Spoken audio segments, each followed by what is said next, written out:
আসসালামু আলাইকুম।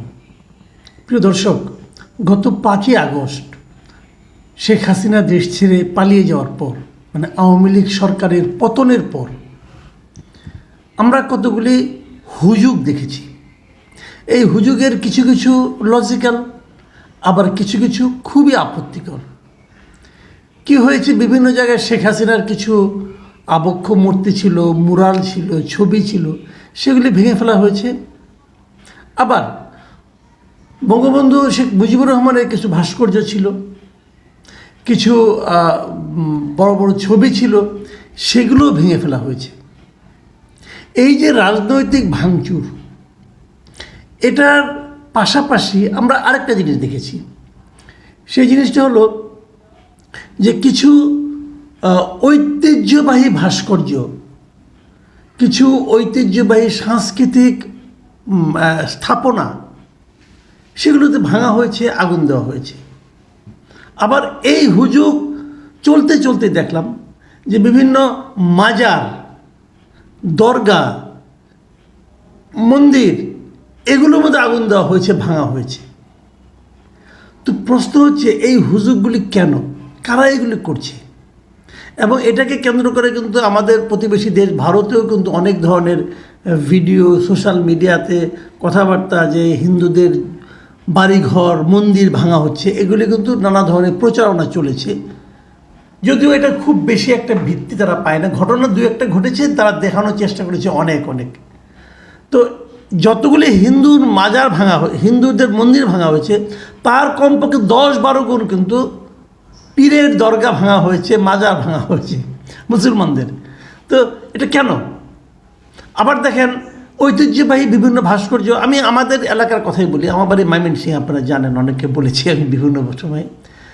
ময়মনসিংহের মুক্তাগাছা, সেই মুক্তাগাছার যেখানে আমার বাড়ি আর কি, মুক্তাগাছার যে জমিদার ছিল শশীকান্ত আচার্য, উনি ময়মনসিংহ শহরে ওনাদের একটা বিশাল শশী লজ আছে, বিশাল এরিয়া নিয়ে। ওটা এখন এই গভর্নমেন্ট জাদুঘর বানিয়েছে, প্রায় 9 একর জমির উপরে একটা ভবন। এরকম আগেও বহুবার বহু জমিদারদের এরকম মানে আপনার বাড়িঘরকে সরকার প্রত্নতত্ত্ব বিভাগ নানা রকম দর্শনীয় স্থান হিসেবে ব্যবহার করে থাকে, মানুষজন যায় দেখে। সেই শশী লজের সামনে যে বাগানটা আছে, সেই বাগানে একটা ফোয়ারা ছিল, সেই ফোয়ারার ঠিক মাঝখানে একটা ভেনাসের ভাস্কর্য ছিল। এই ভবনটা তৈরি করা হয় 1905 সালে। ভাবুন একবার, এত আগের একটা ভবন। এই ভেনাসের যে ভাস্কর্যটা ছিল, তার একটা কিন্তু অ্যান্টিক মূল্য ছিল। আপনি দ্বিতীয়বার এটা বানাতে পারবেন না। দ্বিতীয়বার বানালে সেই অ্যান্টিক মূল্যটা এখানে আর থাকবে না। সেই ভেনাসের ভাস্কর্যটা ভেঙে ফেলা হয়েছে। কেন ভাঙা হয়েছে? কে ভাঙল? এবং এই ভেঙে কার লাভ হলো? আমাদের ময়মনসিংহ শহরের যে সাংস্কৃতিক কর্মকাণ্ড, ময়মনসিংহ শহরের যে ঐতিহ্য, সেই ঐতিহ্যের ক্ষেত্রে কি এই ভেনাসটা কোনো ক্ষতির কারণ হয়েছিল? অথবা আমাদের যে ধর্মীয় মূল্যবোধ, যদি আমি ধর্মীয় মূল্যবোধের কথা ধরি, কারণ যখন ভাঙা হয়েছে তখন একদল লোক সেখানে ঢুকেছিল, শত শত লোক ঢুকেছিল, এবং কারা ভেঙেছে এর কিছু ভিডিও ফুটেজে নাকি শুনলাম আছে। এবং যারা দেখেছেন তারা নাকি বলেছেন এখানে নাকি মানে ম্যাক্সিমামই নাকি টুপিদারি ছিল। যদি থাকে অথবা না থাকে সেটা আমার জানার ব্যাপার না। যদি আমি ধরি এটা ধর্মীয় কারণে ভাঙা হয়েছে, তো ধর্মীয় কারণে কি আপনি কারো এরকম ভাস্কর্য ভাঙতে পারেন? আপনার ধর্মকে এটাকে অনুমোদন দেয়? এই প্রশ্নগুলি কিন্তু উত্তর পাওয়া জরুরি। আমাদের ধর্মীয় বিশেষজ্ঞরা কি বলেন সে আলোচনাগুলো আমি একটু পরে করছি। তার আগে দেখুন কি হয়েছে, মাজার ভাঙার একটা হুজুগ শুরু হয়েছে। সিলেটের শাহপরান মাজারে, ওখানে 3 দিন ব্যাপী যে ওরস ছিল, সেই ওরসে দেখা গেল শেষ দিন স্থানীয় জনতা ও মাদ্রাসার শিক্ষকদের সঙ্গে এই ওরসপন্থী ব্যক্তি এবং ফকির পাগলাদের একটা সংঘর্ষ ঘটে। এতে কমপক্ষে 20 জন আহত হয়।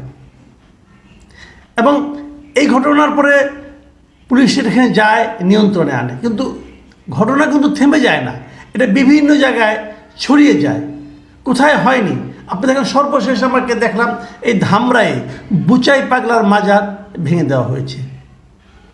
সিলেটের শহরতলিতে খাদিমপাড়া এলাকায় শাহ সুফি আব্দুল কাইয়ুম চিশতিয়ার মাজারও ভাঙা হয়েছে।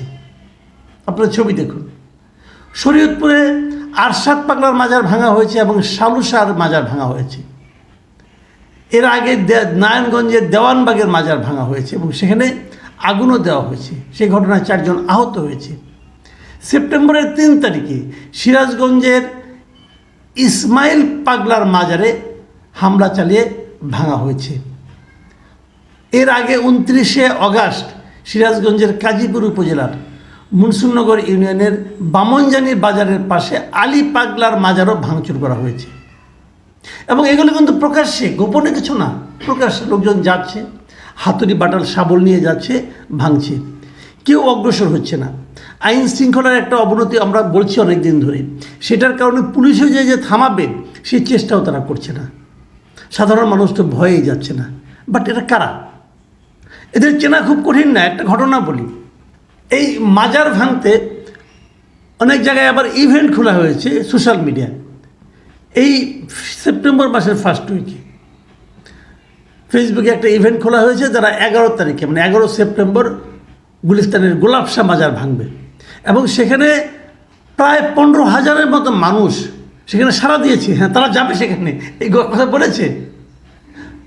সাধারণ মাজারে যারা ভক্ত আছেন অথবা সাধারণ মানুষ আছে, এই ইভেন্ট দেখে তারা সেখানে একটা প্রতিরোধ অবস্থান নেয় যে ভাঙতে আসলে তারা প্রতিরোধ করবে। এটা দেখে যারা আগ্রহ প্রকাশ করেছিল তারা আর শেষ পর্যন্ত আগ্রহ নিয়ে আসেনি। মাজার ভাঙার কোনো ইভেন্ট কেউ সারাও পড়েনি।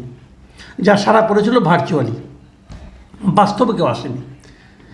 এই যে ঘটনাগুলো ঘটছে কেন? এরা কি আসলে ইসলামের সমর্থক, নাকি এরা কাঠমোল্লা জাতীয় কেউ, নাকি এরা ধর্মের নামে অশান্তি সৃষ্টি করতে চায়?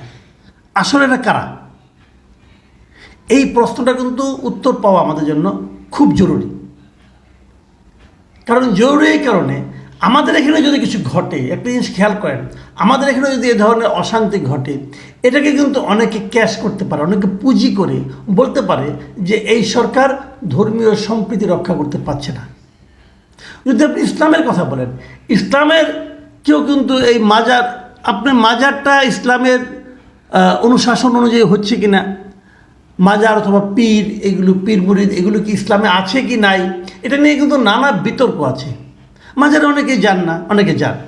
যারা যান তারা ভক্তি নিয়ে যান, শ্রদ্ধা নিয়ে যান। যারা যান না তারা মনে করেন এটা প্রয়োজন নাই, তারা যান না। আপনি যদি আমাকে বলেন ব্যক্তিগতভাবে, আমি কোনো মাজারে যাই না। মাজার পূজা যেটা করা হয়, তো মাজারে যে সিন্নি দেওয়া অথবা মাজারে যে, আমি যাই না, আমি এটা প্রয়োজন মনে করি না। কিন্তু আরেকজন প্রয়োজন মনে করেন, যিনি মনে করেন তিনি আমার বিবেচনায় ভুল হতে পারে, কিন্তু তারও তো একটা বিবেচনা শক্তি আছে, তারও তো একটা চিন্তা আছে, তার চিন্তায় হয়তো তিনি ঠিকই করছেন। তো কাজ এটা যেগুলো বিশ্বাসের ব্যাপার, যার যার বিশ্বাস তার ব্যাপার, তার কাছে। আপনি কিভাবে দাবি করতে পারেন? আমি কি দাবি করতে পারি পৃথিবীর সমস্ত লোক আমার মতোই বিশ্বাস করুক? এই দাবি করার ক্ষমতা আমাকে কেউ দিয়েছে? এখতিয়ার আমাকে কেউ দিয়েছে? আপনাকে দিয়েছে। আপনি একভাবে ধর্ম পালন করেন, আমি আমার মতো করে করি। একজন লোক হিন্দু হতে পারে, একজন লোক খ্রিস্টান হতে পারে, সে তার মতো করে তার ধর্ম পালন করে। এখন তাকে কি আমি বাধ্য করতে পারি যে তুমি এটা করতে পারবা না, ওটা ভুল, আমারটা করো? এটা কি পৃথিবীর কোনো ধর্ম বলে এটা কি করতে? বলে না। তাহলে আপনি কেন করবেন? এটা নিয়ে এর মধ্যে আমাদের যিনি ধর্ম বিষয়ক উপদেষ্টা আছেন ডক্টর আ.ফ.ম. খালিদ হোসেন, তিনিও কিন্তু বলেছেন, তার বক্তব্যটা আপনি শুনুন উনি কী বলেছেন। উনি বলেছেন যে মাজার ভাঙা হোক, মসজিদ ভাঙা হোক, মন্দির ভাঙা হোক, এগুলো গর্হিত কাজ। এগুলো যেগুলো যেভাবে আছে সেগুলো সেভাবেই থাকা দরকার। উনি কিন্তু সবগুলোকে এক করে দেখেছেন। এই যে আমাদের আন্দোলন হলো, এই আন্দোলনে কিন্তু একটা বড় ভূমিকা, অনেক সময় অনেকে বলেন একটা বড় তাত্ত্বিক ভূমিকা পালন করেছেন ফরহাদ মাজহার।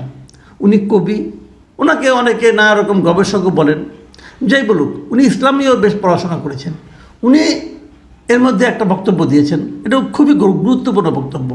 উনি বলেছেন ইসলামে কখনো আইন নিজের হাতে তুলে নেওয়ার অধিকার দেওয়া হয়নি। আপনি মত দিতে পারেন, ফতোয়া দিতে পারেন, কিন্তু কারো উপর মত বা ফতোয়া বাস্তবায়ন করার অধিকার আপনার নাই। আপনারা যারা মাজার ভাঙছেন, আপনাদের সঙ্গে ইসলামের কোনো সম্পর্ক নাই, এটা আমাদের কাছে পরিষ্কার। যে কথাটা একটু আগে আমি বললাম, আপনার মত থাকতে পারে, আপনি বলতে পারেন যে তোমরা যারা মাজারে যাচ্ছ তারা ঠিক করছো না। আপনি বলতে পারেন যে তোমরা যারা এরকম ওখানে জিকির করছো ওইভাবে মাজারে ওইভাবে যেভাবে করো ঠিক না। নানা রকম ফতোয়া থাকতে পারে, আপনি ফতোয়া দেন, কোনো সমস্যা নাই। কিন্তু এই ফতোয়াটা বাস্তবায়ন করতে পারেন না আপনি। ওই যে বলা হয় যে কবর উঁচু করা যাবে না, এটা এটা বলার আপনি বলতে পারেন যে কবর উঁচু করা যাবে না, মাজার রাখা যাবে না, বলতে পারেন, কোনো সমস্যা নেই। আপনার কাছে মনে হয়েছে আপনি বলেন, কিন্তু আপনারা ভাঙার জন্য হাতুড়ি শাবল নিয়ে নিজে যেতে পারেন না, অন্যকে যাওয়ার জন্য উদ্বুদ্ধ করতে পারেন না। আচ্ছা, এত যে বড় বড় কথা বলেন ভাই, যারা এগুলো বলেন তারা পারবেন জিয়ার মাজার ভাঙতে? তারা পারবেন টুঙ্গিপাড়ায় বঙ্গবন্ধুর মাজার ভাঙতে? কেন ওখানে পারেন না কেন? ওখানে তো আপনার সেই মেরুদণ্ড আর দেখি না ভাই। যত বীরত্ব এই সমস্ত এই ছোট ছোট ক্ষেত্রে এটা হয় না। এটা আপনাদের এখতিয়ার দেওয়া হয় নাই ভাই, এটা আপনি করতে পারবেন না। এই জিনিসটা মাথায় রাখতে হবে। ফরহাদ মাজারের একটা কথা দিয়ে আমি আমার বক্তব্যগুলি শেষ করছি। উনি বলেছেন, আমাদের বেশি আপনারা মুসলমানিত্বের বড়াই কইরেন না, আপনাদের পেছনের ল্যাঞ্জা আমরা দেখে ফেলেছি। আপনারা দিল্লির দালাল হয়ে মাজার ভাঙতেছেন, এসবের উত্তর আপনাদের দেওয়া হবে। কথা কিন্তু পরিষ্কার। ওনার বক্তব্য, যারা এগুলি ভাঙছেন তারা বেসিক্যালি দিল্লির দালাল, মানে ওনার হিসাবে, ওনার বক্তব্য অনুযায়ী যে যারা এগুলি ভাঙছেন তারা আসলে আমাদের এই সরকারকে, আমাদের এই দেশকে একটা সাম্প্রদায়িক দেশ হিসাবে পরিচিত করার জন্য, মানে এই ধরনের একটা পরিচয় তুলে ধরার জন্য তারা চেষ্টা করছেন। তাদের লেবাস যাই হোক না কেন, তারা আসলে ইসলামের শত্রু, আমাদের দেশের শত্রু। প্রিয় দর্শক, আমি আপনাদেরকে বলবো, এই ধরনের যারা আহ্বান আপনাদের করবে, এই যে এটা ভাঙতে হবে, ওটা ভাঙতে হবে, মনে করবেন এই লোকগুলো দেশের শত্রু, এই লোকগুলো ধর্মের শত্রু, এই লোকগুলো আপনার শত্রু। আপনার যে শান্তিপূর্ণ জীবনের চিন্তা আমরা করছি, প্রত্যাশা আমরা করছি, সেই প্রত্যাশার ক্ষেত্রে এই লোকগুলি সবচেয়ে বড় শত্রু। যদি এমন কাউকে পান, ধরুন এবং তাকে ধরে বেঁধে ফেলুন, সরাসরি বেঁধে পুলিশের কাছে ধরিয়ে দিন। আমরা এই সমস্ত লোকের দৃষ্টান্তমূলক শাস্তি দাবি করছি। প্রিয় দর্শক, এখন এই পর্যন্তই। আল্লাহ হাফেজ।